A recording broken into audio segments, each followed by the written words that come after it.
Today we're going to be reviewing the Infiniti Q50. Now not only are we going to be taking a look underneath the hood and underneath the vehicle to see what's inside and how it works, but we're also going to be comparing it to the previous generation G37 sedan to see what's changed over the years. And we're going to start underneath the hood where both of these cars are quite different.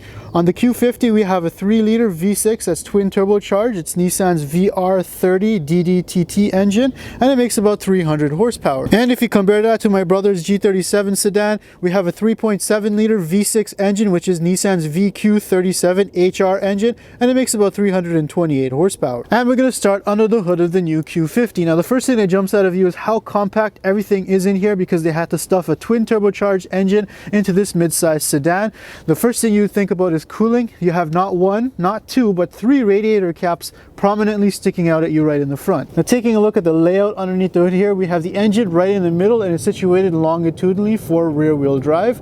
Right on the top we have these 2 intercoolers that lead up to 2 separate air intakes at the front. At the back here we have the battery. On this side here we have the brake booster and the ABS motor. We have the fuse box on this side, the coolant jugs over here, and the ECU in the corner over here. Now with this engine being a V6 engine, we have 2 banks of cylinders, with the intake side being in the middle here and the exhaust side with the turbos on either side. Now under the hood of the G37 we also have a longitudinal setup for rear-wheel drive. At the back here we have the battery, and on this side we have the braking system. Got a fuse box over here, and on this engine there's only 1 radiator cap and coolant jug, and the power steering jug on this side. Now the Q50 has direct injection, which means that we have fuel that comes through this damper over here. It then goes over to the high pressure fuel pump, which is driven off of the exhaust camshaft on this side, and then sent down to the fuel rail in between the head. Now unlike the Q50, the G37 only has port injection, which means that we have fuel coming in through the damper here, and it goes directly to the fuel rails underneath the intake manifold. Now in the new car, the oil dipstick is located in the timing cover,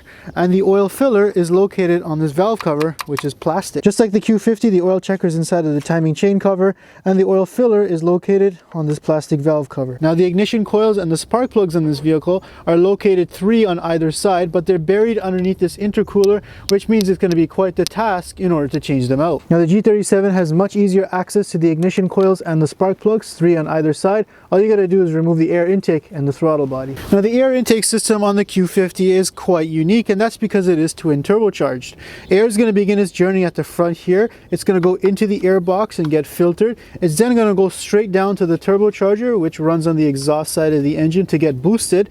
That boosted air is then going to come through the intercooler to get cooled off. It'll then be sent through a drive-by-wire throttle body and then into this plastic intake plenum and then down into the engine head to get burned. Now with the air box removed on the Q50, you can see we've got clear access to the left side of the engine. But if you follow this air intake tube, see we've got the left side turbocharger inside of here. You have the electronic wastegate here, and on the back side is the exhaust side.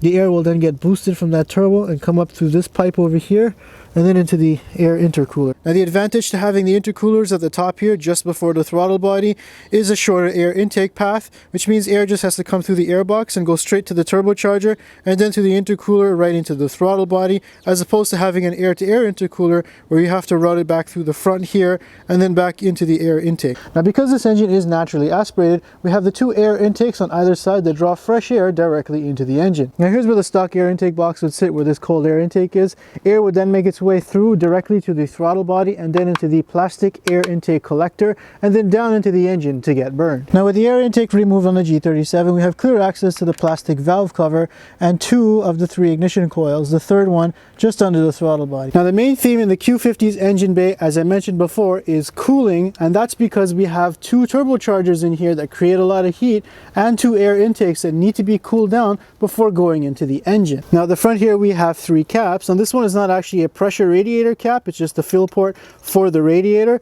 Now these 2 here actually are radiator caps and hold pressure, and that's because there's 2 separate cooling circuits in this engine. That's right, this larger circuit here with the big tank runs off of the main water pump, which comes off of the drive belt, and that cools the engine. And the smaller one here is responsible for cooling the turbo intercooler system. Now with that coolant jug out of the way, we've got the water pump, which is driven off of the drive belts, located over here. Just to the right of that we have the thermostat and its housing here, and it gets its coolant from this lower radiator hose over here. Now the intercooler is responsible for cooling warm air as it comes off of the turbo before it goes into the throttle bodies.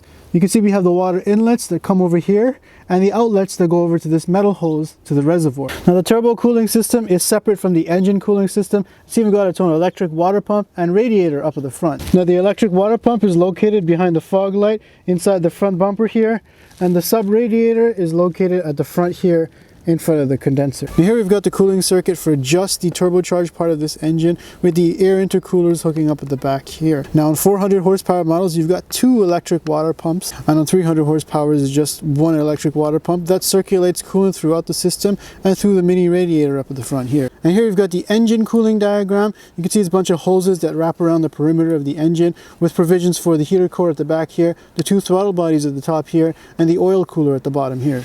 And the upper radiator hose leads to this mixer, and it's responsible for diverting fluid to either the throttle body, the heater core, the transmission warmer, or even the reservoir, and it's electronically controlled. Now the problem with such a complicated cooling system on the Q50 is that in order to work on anything in the engine, you got to remove the entire cooling system, bunch of hoses, and drain the coolant, as well as remove this radiator shroud in order to access the engine properly. Now on the Q50 we have dual electric cooling fans, one on either side. In front of that we have the radiator, and in front of that we have the condenser. The cooling system on the G37 is a lot more traditional. Here we have the upper radiator hose, which takes warm fluid out of the engine to be recirculated through the radiator, and we just have 1 radiator cap and 1 coolant jug. Now on the G37 the lower radiator hose continues back into the engine over here where it goes into the thermostat and its housing.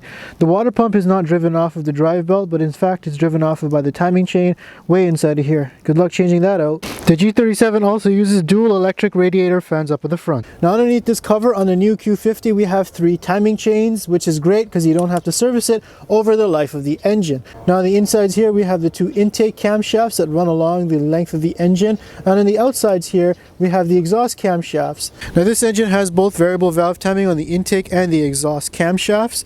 On the exhaust side we have a typical oil control valve that controls the actuator inside of here, and on the intake side we have an electric motor that does all the cam phasing.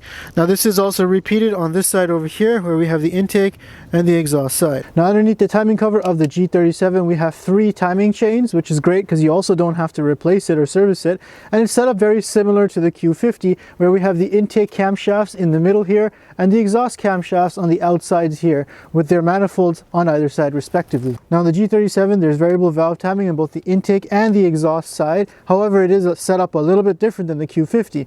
On the intake side it is actuated by oil pressure through an oil control valve, but on the exhaust side it's electronically actuated and gives lift instead of variable valve timing. Now on the exhaust side the lift mechanism is not at the front of the engine, but instead it's at the back here, and it uses this big motor here in order to actuate the camshaft in order to follow different profiles. We have 1 actuator for that bank and 1 actuator on this bank over here. Now just in front of the timing cover is the drive belt located just behind the radiator shroud. Now the drive belt on the new Q50 isn't too difficult to access. We have the crank pulley over here, an idler over here, the water pump pulley here, the AC compressor over here.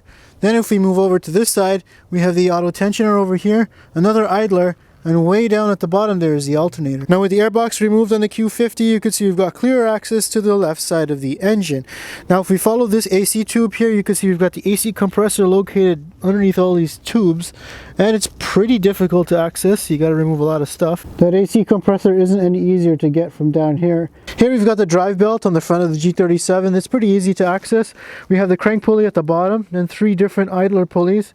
On the left side here we have the AC compressor, we have the auto tensioner here, then on this side here we have the power steering pump and the alternator down below. Now, unlike that mess on the Q50, the G37's AC compressor is a lot more accessible just behind this lower radiator hose. Now from underneath here we have better access to that alternator with a couple of bolts holding it on. The alternator on the G37 is in the same spot as the Q50 and is best accessed from down below. Now here on the new Q50 we have the ECU located underneath the hood, which I don't like because one small collision and then that could be really expensive to replace when it gets damaged. They've done that to shorten the wiring harness going to the engine.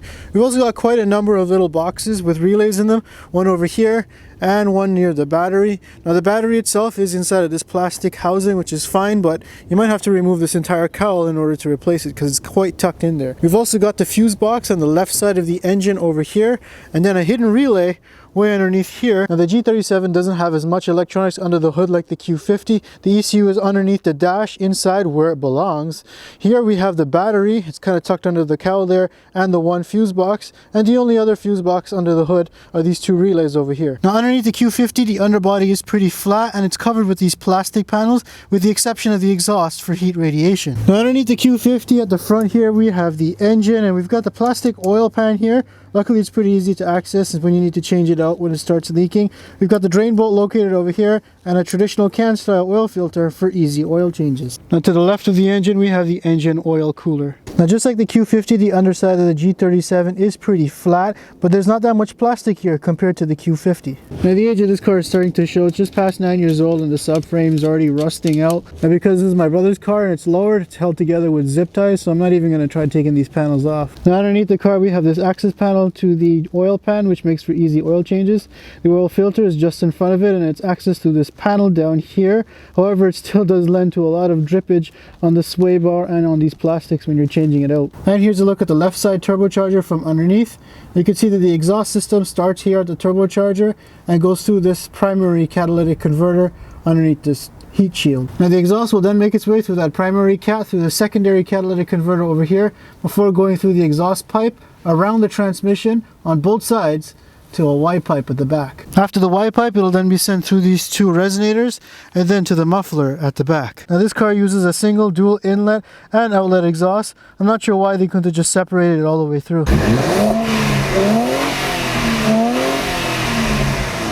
I wonder how long until these mounts rust out, leaving a hole in the exhaust. Now the exhaust system on the G37 on both sides starts here at the exhaust manifold, where it then will make its way down into the catalytic converter. These Nissan exhausts don't seem to hold up over time. This one's literally falling apart. Now at the rear of the G37 we would have two separate mufflers, but this one's been straight pipe. Now unlike front wheel drive vehicles, the Q50 is rear wheel drive bias, which means that its 7-speed automatic transmission sits longitudinally underneath the vehicle for rear wheel drive. Now this one has the all-wheel drive option, so we've got the transfer case over here and the transmission pan over here. Now the all-wheel drive system on the Q50 has this big chunk of aluminum, which is the transfer case. It's got its own fluid, so it's got a fill port and a drain port over here. Here we've got the output shaft that goes to the rear wheels through the rear drive shaft over here. Now the rear differential's got a fill plug over here and a drain plug for its fluid. Now on the Q50, instead of locating the ABS sensors inside the rear hub, they've actually located it on the axle just as it comes out of the rear differential. Now the rear diff on the G37 is set up the same with the fill and drain ports located here. This one is not the LSD that was available with this model. Now the transfer case also determines how much power is to be sent to the front wheels through here, and it then goes through this prop shaft out to the front differential. Now changing transmission fluid on the Q50 is a little bit interesting. You got the drain plug over here, but you've got an overfill plug over here. Now the overfill plug requires you to get an adapter that goes in here, and you actually pump fluid into here, and then when the transmission is at operating temperature, the remainder will drip out. Now just ahead of the transmission pan we have the bell housing, and if you look up inside of here, this is where the starter is located. You actually have to remove the steering shaft in order to get enough room to get it out. Now the G37 has the same transmission and all-wheel drive transfer case as the Q50, so there's not much to talk about here. There's rust in my mouth. Now here we've got the front differential on the Q50. We got the fill port and the drain port here. Now it sends its power through the CV axles, one over on this side here, and the other one is sent through the upper oil pan over to the other side. Now the front diff on the G37 is set up exactly the same, just in front of that oil filter. Now the front suspension on the Q50 is carried over from the G37 with a double wishbone design. Here we've got the upper control arm attached to the knuckle. We've got the strut over here, which attaches to the lower control arm through this fork where it goes around the axle. Then we have the lower control arm and the inner and outer tie rods. Now what's good is that the front bearings are bolted on, so you don't need a press to change them out. See, I told you the suspension on the G37 is exactly the same setup. Now this car does have coilover suspension and around 200,000 kilometers. Most of the components here were pretty tired and we had to replace the ball joints, control arms, stabilizer links, and tie rod. I've got a video linked above just for that. Now the Q50 uses a rear independent multi-link suspension, but it is set up a little bit differently from the G37. The biggest difference here is at the top where they've used a McPherson strut, which attaches directly to the knuckle here, which eliminates the need for a control arm that holds the spring. Now the back here we have these two lateral links. This one here is steel, while this one here is aluminum. Then on the front side we have an aluminum trailing arm, and the stabilizer link where it attaches to the stabilizer bar. Now this is more of a cost-saving design because you got less pieces holding things together. However, it does take up a lot of space inside of this wheel well and will impinge on your trunk space. They also put the wrong strut in here. This one says left. The other disadvantage is when you want to change your struts or adjust your coilovers, you got to remove the entire rear package tray. And here we've got another look at that rear suspension. The knuckle is made of aluminum. We've got the sway bar link that attaches to the upper control arm and then to the sway bar where it goes over the exhaust to the other side. Now the Q50 and the G37 both have a welded steel rear subframe. The older G35s had an aluminum one. Now on the G37 there's just a shock absorber that goes up into the tower. The spring itself is located on this lower control arm over here. It's just a more compact setup. Now here we've got the gas tank on the Q50. It is made of plastic, but it's split into two parts because of the drive shaft and the exhaust in the middle. Now the Evap canister on the Q50 is located just behind the right side rear wheel. Now just above the spare tire well is where the Evap canister hangs out on the G37 over on this side.